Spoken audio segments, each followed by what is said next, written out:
അധികാരികളിൽ നിന്നും ഭരണകൂടത്തിൽ നിന്നും എനിക്ക് നീതി ലഭിക്കുന്നില്ല. ഈ അനീതിക്കെതിരെ എൻ്റെ നാടിനു വേണ്ടി, വരും തലമുറയ്ക്കു വേണ്ടി എൻ്റെ അവസാന ശ്വാസം വരെ ഞാൻ പോരാടുമെന്ന് ഇതിനാൽ പ്രതിജ്ഞ ചെയ്യുന്നു.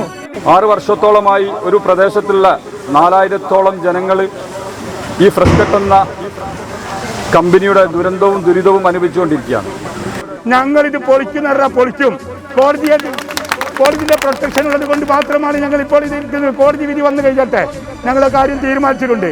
പാവപ്പെട്ട ജനങ്ങൾക്ക് വേണ്ടി ഞങ്ങൾ ജയിലിൽ പോകേണ്ടി വന്നാലും അതിന് യാതൊരു മടിയല്ല എന്ന് ഞങ്ങളിവിടെ പ്രഖ്യാപിക്കുകയാണ്. പ്രിയപ്പെട്ട ഉദ്യോഗസ്ഥരോട്, പോലീസുകാരോടല്ല, ഇന്ന് വരെ ഞങ്ങൾക്ക് സപ്പോർട്ട് ചെയ്തിട്ടുണ്ട്. ഫ്രഷ് കട്ടിന്റെ മനസ്സുമായി ഇരിക്കുന്ന ശുചിത്വ മിഷനിലെയും പൊല്യൂഷൻ കൺട്രോൾ ബോർഡിലെയും കളക്ടറേറ്റിലെയും ഉദ്യോഗസ്ഥരോടാണ് പറയാനുള്ളത്.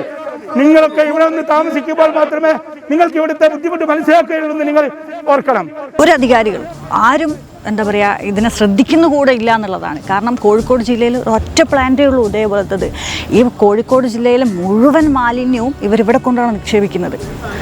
അത് ശ്വസിക്കുന്നതോ ഇവിടുത്തെ ജനങ്ങളും, പാവപ്പെട്ട ജനങ്ങളും.